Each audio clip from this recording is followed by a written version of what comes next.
To make a donation, visit reneemckenna.com. Welcome to Spiritual Psychology. My name's Renee McKenna, and I bring my 30-plus years as a recovering addict and ex-crazy person turned therapist and shamanic healer to bring you snackable teachings on spirituality, psychology, and all things personal growth. And today I want to talk about prayer as a personal assistant. And there are many different ways to pray. There are prayers of gratitude, where we affirm and appreciate the abundance that is in our lives right now. It's very easy to look at the glass as half empty, to be focused on the more of whatever it is we want in the future, and ignore the half full aspect that is always present for us. And when we focus on what we do have rather than what we don't have, and appreciate the fullness that already exists in our lives, it can give us a completely different attitude and experience. And our perspective has a lot to do with creating our reality. And I've done a couple of podcasts on those topics. If you want to go a little deeper, number 183, Perspective is Everything, or 179, Reality Creation. So prayers of gratitude or a gratitude practice. Some people make a list every day of the things they're grateful for. Can be like tuning an instrument, the instrument of our own spirit and attitude. And when I'm ungrateful, I'm kind of out of tune. And when I'm grateful, there's a beautiful music and resonance that flows from within, just by being deeply present and grateful for what is. Another way to pray is to pray for others. And if you don't pray for others, I suggest that you start right now. And if you don't have anyone to pray for, turn on the news for a moment and you will find plenty of people suffering much more than you are, who can benefit from the loving support of our good wishes and goodwill toward them. Praying for others is like merging into the highway of the larger consciousness system. There are always those who are suffering more than we are, and when we send hope, good wishes, energy of healing toward others, it's a very high resonance that flows through us. Love and compassion are unlimited resources. In fact, when we send them out, we actually grow in our capacity to hold them within ourselves. It's like building spiritual muscles. I have a new friend who recently lost her husband, and I just found out about a young woman I've known since she was a little kid who just got a cancer diagnosis. And there are many ways to pray for others. Years ago, I listened to the audiobook of The Help, fabulous book by Catherine Stockett. They made it into a movie, but the audiobook is outstanding. And the main character, Abeline, writes her prayers. And I loved that idea of taking the energy of prayers for others and writing it on paper, something about grounding it into the middle world that has a ritual aspect of it. And it also makes me feel good to see my own selflessness on a page. Cultivating love and service, goodwill toward others is absolutely medicine for my own often suffering soul. And I personally try not to pray for specific outcomes for others because I don't have enough wisdom or perspective to know what other people's soul journey is. Now, there's no right or wrong way to do this, and follow your own inspiration, your own heart direction. I often just send love and peace. Sometimes I'll picture people in their highest, best, and healthiest self. Sometimes I send light. Because I have a shamanically informed spiritual practice, I'll often send the energy of my guides and teachers to be with, watch over, or help them. And that practice of using wise and compassionate intercessors is steeped throughout Christianity. Asking Mary, Jesus, or the saints and angels to assist or help or pray for others is a very potent practice. Intercessory prayer is an ancient practice found in most great religions and traditions. In Buddhism, prayers to the goddess Tara in her many colorful forms, or Avalokiteshvara and the other bodhisattvas are very common. Many Hindu devotees follow particular gods or goddesses, Krishna, Radha, Shiva, and Kali being a few of the more popular ones. Greeks and Romans received help from the various gods and goddesses, as do those who practice paganism. accessing nature spirits and other transpersonal forms. That we don't have to use our own life energy, that we can direct our intentions toward the divine and ask for that transpersonal energy to be directed toward the person or object of our prayers. And this type of prayer is called intercessory prayer, where we're asking for an intercessor beyond our own resources to send that energy toward another. So, for example, we might pray, "Dear God," or I often pray, "Great Mother, please help those that are hurting right now. Guide them and place your arms around them to comfort them, give them strength, direction, and healing. Amen." And you certainly don't have to say amen. Prayers are best when they just feel natural and authentic to us. But just an anecdote that the word amen comes from the Semitic root that means firm, fixed, or sure. It's an expression of agreement, but it's also a proclamation of certainty, or a different way to say, so be it. Amen can be a way to kind of seal and send your prayer. If the Judeo-Christian thing doesn't resonate, namaste has become widely used from the more Eastern traditions. Namaste comes from Sanskrit and literally means, I bow to you, or the divine in me bows to the divine in you. And then there are prayers for ourselves. And one of the most potent ways to pray for ourselves is prayers of affirmation or proclamation, where we are calling the energy and experience of what we want into the present time right now. And this is central to many manifestation techniques. And from a secular or non-religious perspective, many see this field of consciousness that we all live in as like a giant interactive supercomputer with an interactive interface that responds to what input it receives from us. So what I put out is what I get back. Now, it's super complicated, and that's a gross oversimplification, but to claim health right now, to claim connection, peace, prosperity, to claim and affirm what we want in this moment, presently right now, to feel that in our body, to sense or imagine it, is incredibly powerful and actually the central message of the book and movie The Secret. As within, so without.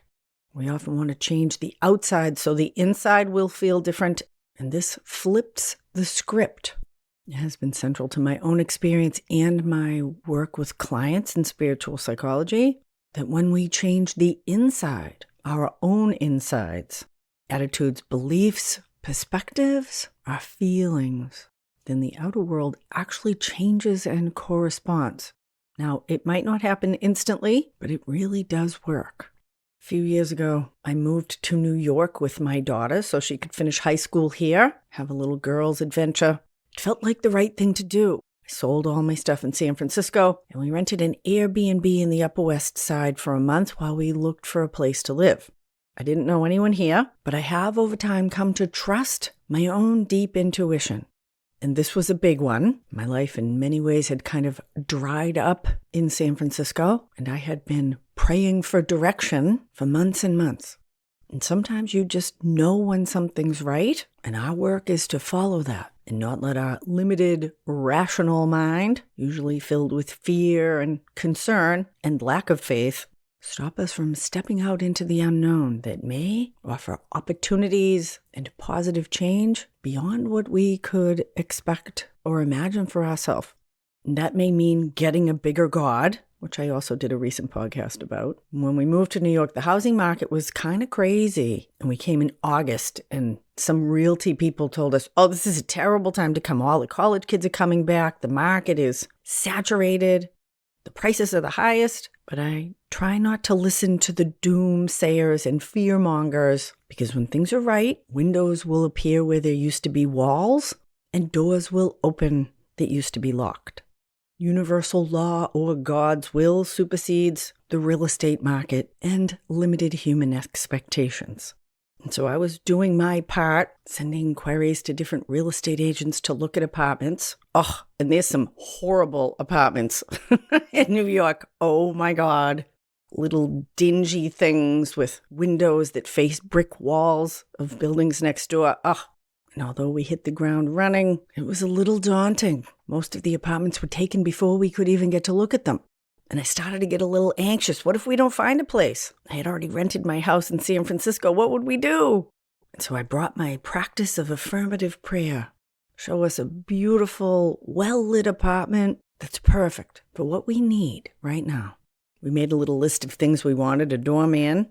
We were open to a walk-up to the 4th floor. Walking more than 8 flights with groceries is a little daunting, but the 4th floor felt manageable to us. We wanted to be in the Upper West Side and have 3 bedrooms. That we could afford. My laundry list for the goddess, and she is bountiful, generous, creative, and full of joy. She wants us to succeed.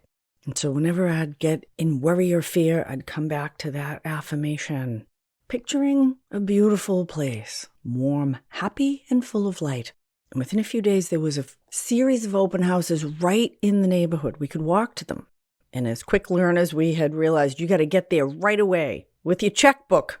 So we made a couple appointments. And the first one was a really cool and interesting house. 2 of the bedrooms were down in the basement, which was kind of like a dungeon. They literally had no windows, which can make for good sleeping, but depression is a question mark.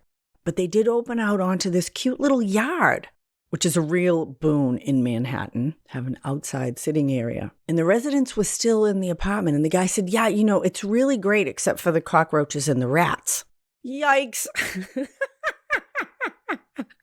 So we went to the next apartment, which was about a block and a half away, and we were the first people here.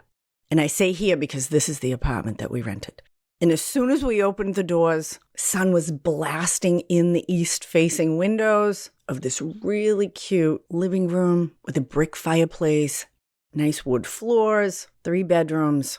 Can I write you a check right now? I said to the man. And he said yes. And although I stayed in the Airbnb for another couple of weeks, my daughter moved in immediately. We were able to take a half-month lease and get in on the 15th because she had one of those brick-facing windows in her bedroom in the Airbnb. It was horrible. She said, Mom, I got to get out of here. I'm going to lose my mind. It was like being in a prison. And although one of the 3 bedrooms in our very happy old-school New York apartment does have an inward-facing window, it's actually the room I'm in right now recording, and it's dark and quiet and perfect for sleeping and perfect for recording. Now, we didn't get a doorman, but we did get a 4th floor walk-up, which I love because it's just a natural exercise on a daily basis.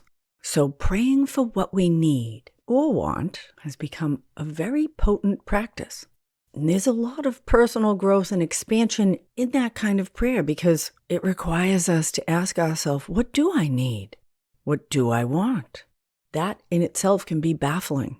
Now, you don't have to know because it's completely valid and in some ways even more elevated to ask what God's will is for us, assuming and presuming that God's will is better for us, that the Great Mother has higher aspirations for me than I have for myself. And my work is to open and grow, to be able to hold and move toward that. Praying for what we want and need and opening to receive it is a really expansive process. It calls us outside of our unworthiness, our limitations, our playing small. Unless, of course, we believe that God or the goddess wants us to be a groveling, suffering mess, which is a really crappy God. So praying for what we want and need often requires us to expand our conception of what's possible and confronts us with, do we believe we actually have a loving, generous God, or do we actually believe in some crappy satanic energy that likes us to suffer? It's quite potent to get honest about that and turn our hearts, minds, eyes, and hopefulness toward higher energies with better intentions for us, again, than we might have for ourselves. One of my spiritual advisors likes to say, I pray for this or something better. Love that. And over time, I have come to ask for help for almost everything in my life. And there are many things that have not gone my way, but I have come to trust that there's wisdom way beyond my own here.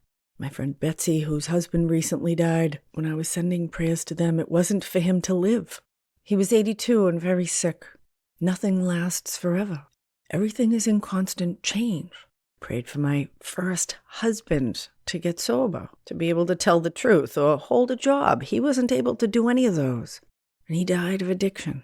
I did all kinds of prayer and healing work to try to heal my arthritic knee. I thought it would be so cool to have some kind of a miraculous healing in my body. And I got to have knee replacement surgery as well, which actually provided a miraculous physical healing experience using Western medicine. Now, the healing process post-surgery took much longer than I would have liked. And using prayer as a personal assistant for guidance, for inspiration, and for direction, I always add, make it quick, make it easy, and make it obvious. Now, I don't always get everything on order and on my terms. And that's part of my own personal growth. I am not the director of the universe, but I am a participant in it. And when I pray for divine will, for direction, for help, general or specific, then my job is to pay attention to what's coming back from me in this feedback loop of our conversation with the universe that we're always in. I may have mentioned this recently. I started rereading the classic book Conversations with God by Neale Donald Walsch. Highly recommended. So when I pray for something to be easy, quick, and obvious, then my job is to pay attention. What's coming at me? And the language of the metaphysical is often subtle. Not always, but learning the language of the heart to trust our own inspiration and intuition. Those other ways of knowing outside or beyond the intellect that guide us to our own highest good. The random person that crosses my path, the book that falls off the shelf, the thing something mentioned in a podcast that kind of lights up a little bit. I've come to pay attention to those. I have a client who has blue butterfly as a spirit guide. And she recently met a friend who has a blue butterfly tattoo. She queried her about it, and they connected on blue butterfly as a spiritual symbol. And they had an opportunity to go to a butterfly garden, and literally a blue butterfly landed on her friend. And butterfly is an amazing teacher of willingness to surrender into the transformative, metamorphic process of life. Caterpillar has to completely surrender itself, to dissolve into goo, to be reformed into its new iteration as a beautiful butterfly. Many of us are too afraid of that surrendering death rebirth process to participate in it. And we stay caterpillars. Many of us never morph into our self-realized form. We're afraid to go into the cocoon. Caterpillar doesn't know what it will become, and neither do we. And butterflies also have an incredibly light touch. They're drawn to beauty, and some of them are incredibly diligent and tenacious. They can fly thousands of miles. The monarchs travel thousands of miles to create new life. But many of the signs, symbols, and messages that come back to us from our prayers are like a butterfly's touch. We might not feel it unless we're paying attention. They come and light on us quickly, and they may fly off to the next flower or bush or plant. So we have to pay attention. We have to know that this is a conversation with the universe, and we can ask for whatever we want, and sometimes the answer is no. And again, that's not because the life force is mean, stingy, or unloving. When I receive a no, it's because there's something better. And my job is to continue to keep the conversation open and to be willing to do my part. And so I encourage you to experiment and practice different kinds of prayer. It's actually quite practical.